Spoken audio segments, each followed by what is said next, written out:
Dan sebelah kanan saya. Nama saya Victor Putra Perlin sebagai pengamat atau observer. Oke, selamat menyaksikan. Oke, selamat pagi Pak Victor. Selamat pagi Pak Maulana. Oke, bagaimana kabarnya di pagi hari ini? Alhamdulillah sehat. Gimana Pak Maulana, sehat? Alhamdulillah sehat Pak Victor. Alhamdulillah. Oke, begini Pak, kebetulan kemarin kan kita sudah berkomunikasi Pak. Saya sedikit mengingatkan mungkin kepada Bapak bahwa saya ingin Bapak menjadi observer Pak saya ketika melakukan coaching kepada Pak Ahmad seperti itu Pak. Iya betul, kemarin Pak Maulana menghubungi saya ya. Iya. Tanya ingin menjadi coach Betul. bagi rekannya dan menginginkan saya menjadi observernya ya. Iya, seperti itu. Oke, baik, saya bersedia Pak Maulana. Kira-kira tujuan Pak Maulana melakukan coaching kepada rekan Pak Maulana apa? Oke, yang pertama ingin pribadi Pak ya, ingin menggali potensi yang ada di dalam diri saya sebagai seorang coach. Juga saya ingin menggali potensi-potensi yang ada dalam diri Pak Ahmad supaya lebih percaya diri seperti itu Pak. Oke, bagus. Ketika melakukan coaching besok, Pak Maulana akan mengembangkan kompetensi coaching apa saja? Oke, yang pertama mungkin kehadiran penuh Pak ya. Yang selanjutnya adalah mendengarkan secara aktif. Dan ketiga itu memberikan pertanyaan-pertanyaan yang berbobot seperti itu Pak. Bagus. Dari ketiga kompetensi tadi yang akan diperkuat dalam pelaksanaan coaching besok yang mana? Kebetulan saya akan memberikan pertanyaan-pertanyaan yang berbobot Pak. Yang di sana yang akan saya titik beratkan supaya lebih menggali lagi kepercayaan diri atau potensi-potensi yang ada dalam diri Pak Ahmad seperti itu Pak. Bagus Pak Maulana. Nah, ketika besok melakukan coaching, alurnya seperti apa? Oke, yang saya pelajari sebelumnya saya akan menggunakan alur kita Pak. Yang pertama seperti tujuan, identifikasi, rencana, dan tanggung jawab mungkin yang akan nanti saya hadirkan dalam kegiatan coaching tersebut. Bagus Pak Maulana. Nah, jadi Pak Maulana kapan nih akan melakukan coachingnya besok ya? Iya, besok. Lalu apabila saya menggunakan rubrik penilaian nih, ada 4 rubrik penilaian itu, dari mulai kurang baik, cukup baik, baik, lalu sangat baik. Pak Maulana bersedia tidak dilakukan penilaian oleh saya dengan bersedia sekali Pak. Saya juga tahu sejauh mana saya. Iya, itu refleksi ya. Oke, bagus, siap. Oke, mudah-mudahan Bapak besok bisa hadir bersama-sama Pak. Insya Allah. Oke, siap. Saya tunggu besok Pak. Siap. Oke, terima kasih Pak. Sama-sama. Assalamualaikum. Waalaikumsalam warahmatullahi wabarakatuh. Selamat. Ya, sehat Pak Ahmad? Alhamdulillah. Oke Pak Ahmad, apakah ada yang mau diceritakan? Iya. Sebetulnya mohon maaf mengganggu waktunya Pak. Ini saya sebetulnya ada permasalahan di dalam kegiatan belajar mengajar saya di kelas, yaitu khususnya pembelajaran bahasa Indonesia gitu. Di mana siswa saya sebetulnya pun antusias dalam belajar bahasa Indonesia. Terus juga kalau diberi tugas itu palinglah 50% yang mengumpulkan tugas. Itu permasalahan. Itu permasalahannya. Jadi ada permasalahan dalam belajar mengajar dalam apa yang sebagai mata bahasa Indonesia. Iya, seperti itu. Apa nih tujuan kita pertemuannya hari ini?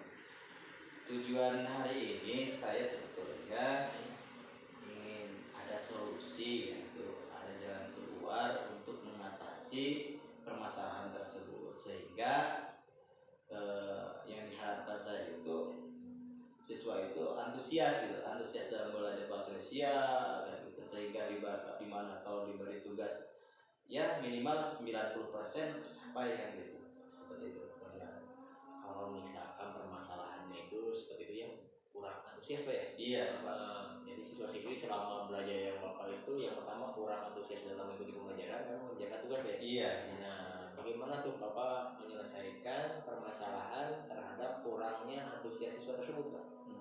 Mungkin kalau dilihat saya itu dalam pembelajarannya itu sehingga siswa itu kurang antusias dalam pembelajaran, ya tadi dalam teknik pembelajarannya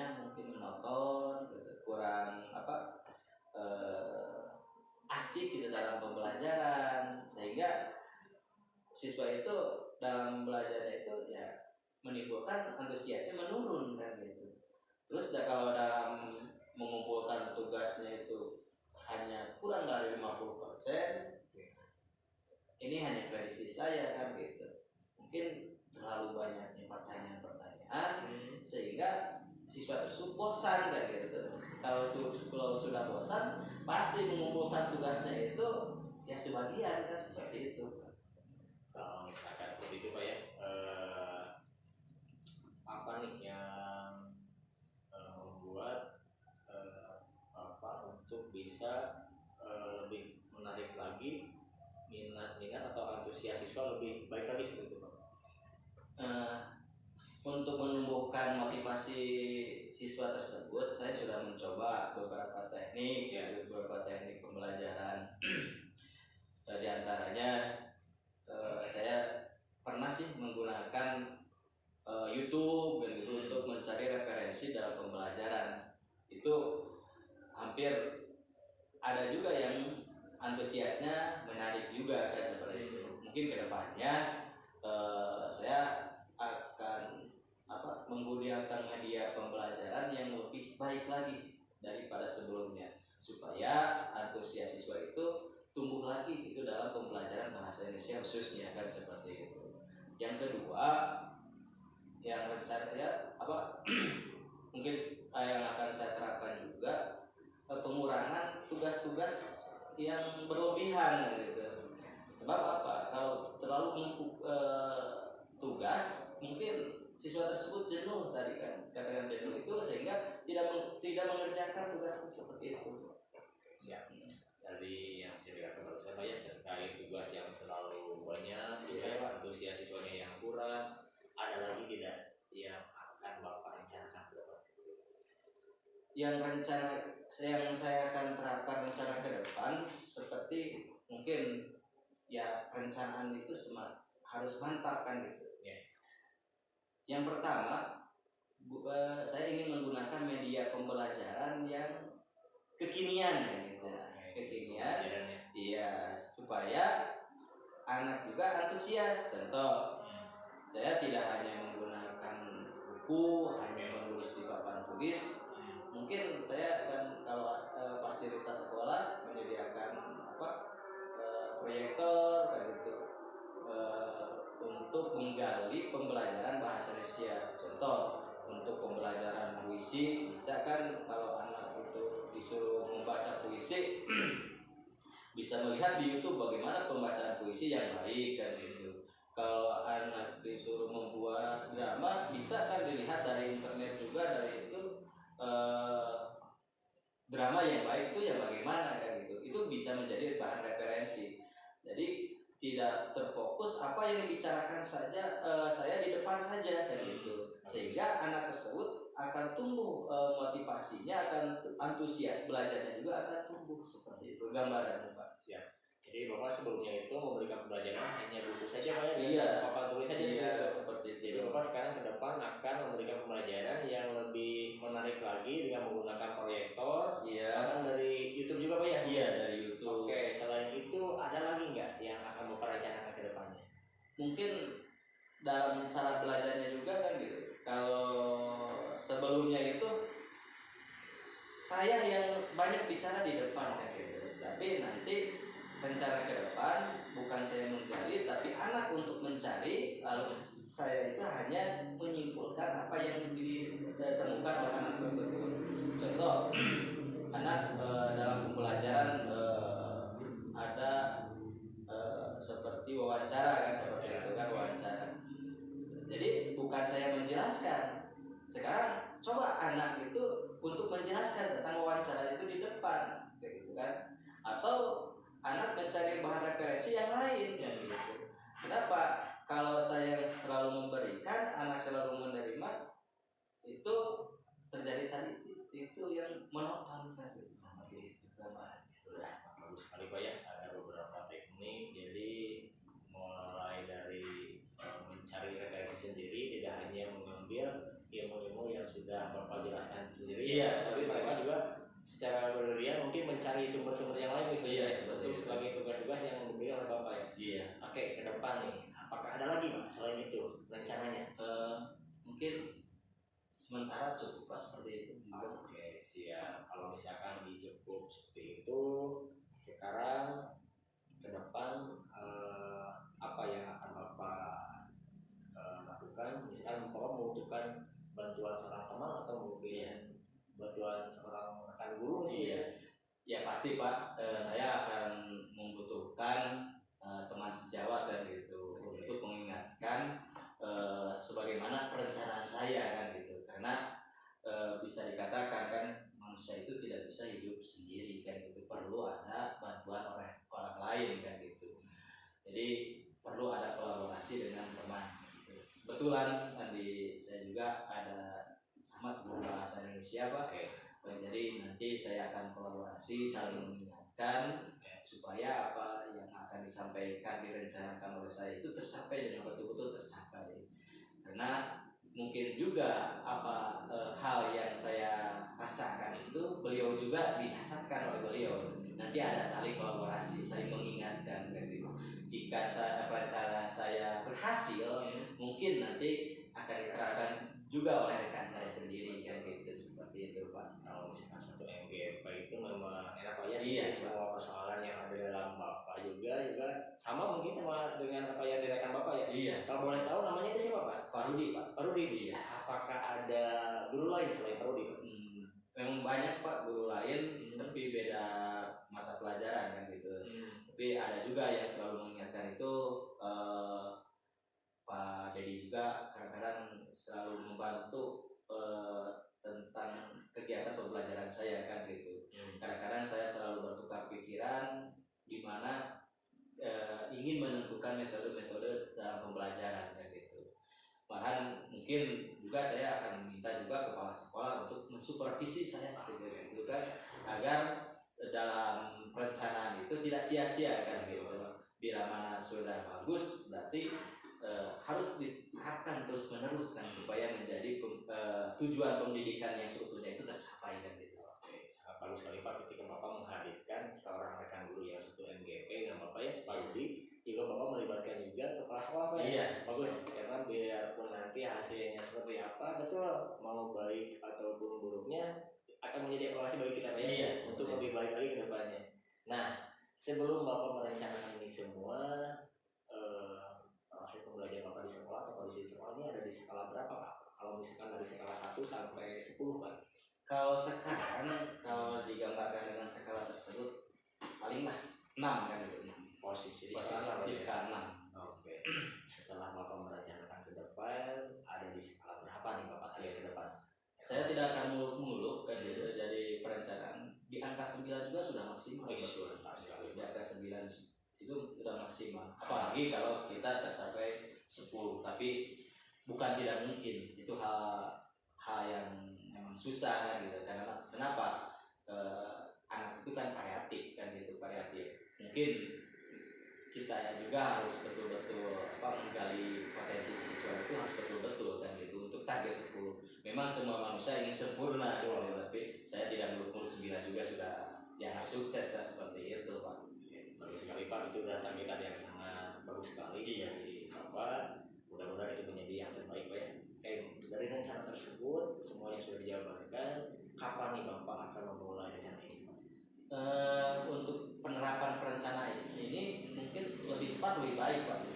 Mungkin minggu-minggu ini banyak jadwal saya juga akan diterapkan kan gitu.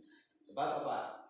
Kalau di nanti mungkin pembelajaran khususnya bahasa Indonesia itu akan ketinggalan sebetulnya. Ya. Gitu. Jadi saya akan coba terapkan rencana ini kepada siswa saya. Nanti mungkin langsung diobservar juga oleh teman saya yang tadi Pak Budi ya, dengan perencanaan yang saya tadi direncanakan, apakah hasil akhirnya itu tercapai atau tidak kan gitu, supaya tidak sia-sia saya merencanakan tapi tidak ada buktinya kan gitu. Dari sekian yang sudah Bapak bicarakan barusan, Iya, Pak. Apa nih yang bisa Bapak simpulkan dari pertemuan ini, Pak? Iya, alhamdulillah Pak. Dari pembicaraan dari tadi sampai sekarang, mulai dari awal sampai akhir, saya sudah merasa lega, pemikiran saya merasa terbuka, permasalahan yang saya hadapi juga ditemukan titik terangnya, bahwa untuk menarik atau menumbuhkan antusias siswa dan juga untuk memperhatikan pembelajaran kita, jadi usahakan pembelajaran itu jangan monoton. Itu kuncinya bukan dari siapa-siapa, tapi dari diri kita sendiri. Mau kita berkembang, mau siswa kita antusias, tinggal kembali pada diri kita di mana mengembangkan pembelajaran tersebut. Tadi seperti rencana saya itu adalah salah satu keinginan saya untuk mengembangkan dalam pembelajaran. Kalau sudah mantap sekali ya. Dari dirasa itu udah sangat yang terbaik. Mudah-mudahan Bapak dalam mengemban tugas ini diberikan semangat ya, diberikan semangat yang tinggi, diberikan antusias yang lebih baik lagi pada siswa-siswinya seperti itu.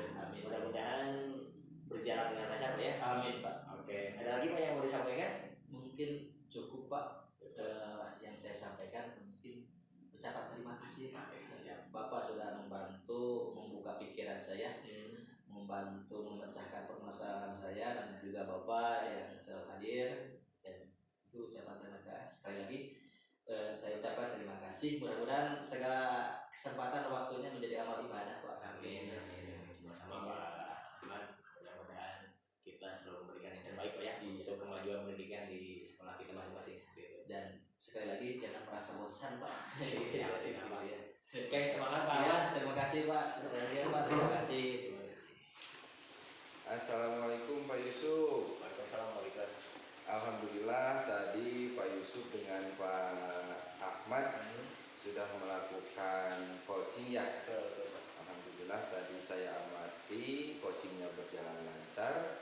Namun saya ingin bertanya, apakah hasil yang didapatkan dari kegiatan coaching tadi? Siapa yang tadi saya dapatkan? Yang pertama jawaban-jawaban yang sudah luar biasa Pak dari diri Pak Ahmad ketika saya gali dalam pertanyaan-pertanyaan yang berbobot.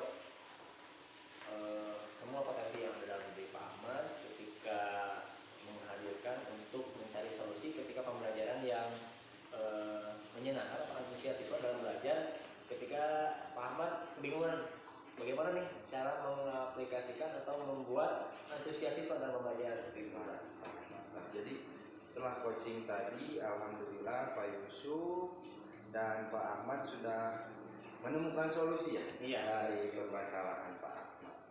Lalu Pak Maulana, tadi dalam coaching kompetensi inti coaching mana saja yang sudah terlaksana? Oke, yang pertama mungkin kalau yang saya gunakan yaitu ya Pak, memberikan pertanyaan-pertanyaan yang berbobot. Tapi sebetulnya ketika tadi dilaksanakan hampir ketiga-tiganya itu ada dalam diri psikos tersebut ya, dari diri saya sebenarnya.